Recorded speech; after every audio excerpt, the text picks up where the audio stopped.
A popular narrative in our culture today is that there is conflict between science and the Christian faith, that the latest advances in science make it impossible to believe that God exists or that the scriptures are reliable. Is that really the case? I'm joined today by Balajied Nongrum, who is trained in veterinary science, philosophy, theology, and science and religion to answer that question.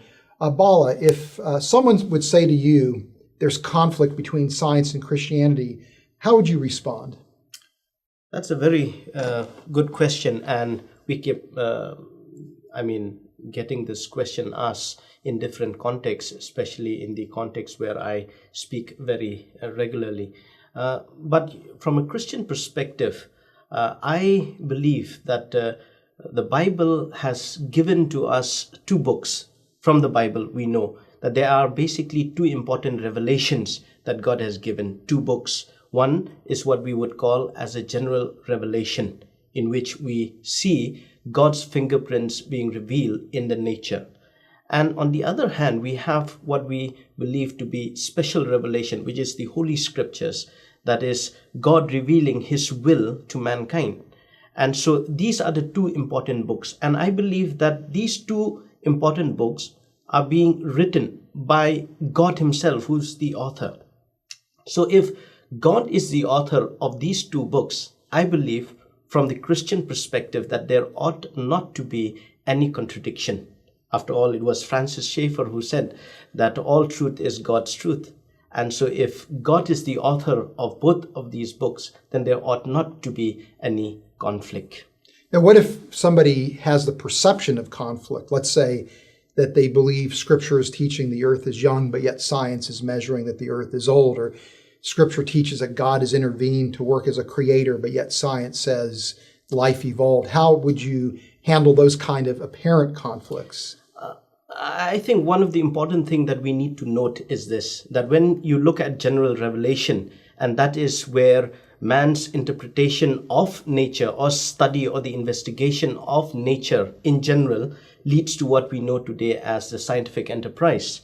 And on the other hand, you find man's interpretation of the Holy Scripture, the special revelation, leads to what we know today to be theology. So I believe, as I said, that there ought not to be any conflict. However, if at all there is a conflict, I would perhaps say that it is because of our misinterpretation or mishandling. Because at the end of the day, the evidence that is available out there is actually for us to investigate, but it is our interpretation of those evidence that can probably go haywire. It is either a wrong way of the study of theology, or a bad science, I would say, that would probably lead to a conflict. So that is where we need to probably draw the line and understand.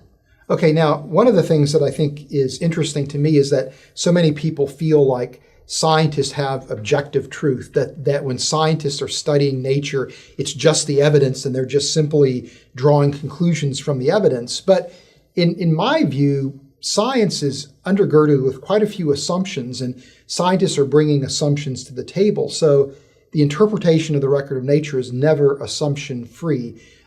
What do you think about that perspective?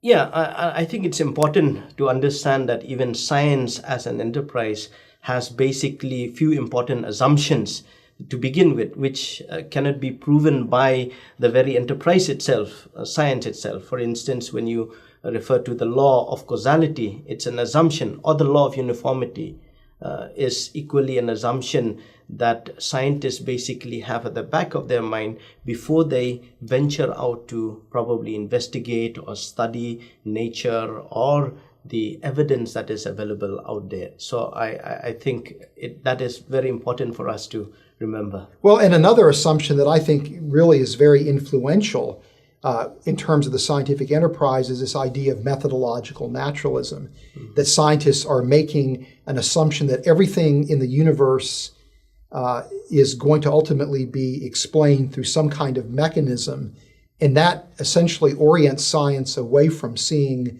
evidence for God's fingerprints in nature, because if you're seeing God's fingerprints in nature, that may or may not be consistent with a mechanistic explanation. Yes, I think what is important is to understand that mechanism does not explain everything. That is to probably ask an important question: does science have any limits? Because you can't interpret all that you see in the universe or in the reality as a whole to probably restrict it to only mechanism alone, because we need to understand that there are certain important questions that cannot be explained only by mechanism alone. For instance, questions such as, why does the universe exist? Perhaps science can only explain the what of this universe, but it cannot explain the why of this universe. Or for that matter, it cannot even give us a meaningful explanation on the purpose of our existence, or meaning for that matter. So I think mechanism alone cannot give us the explanation. So we need to understand that science actually deals only with the what of this universe, not with the why of this universe.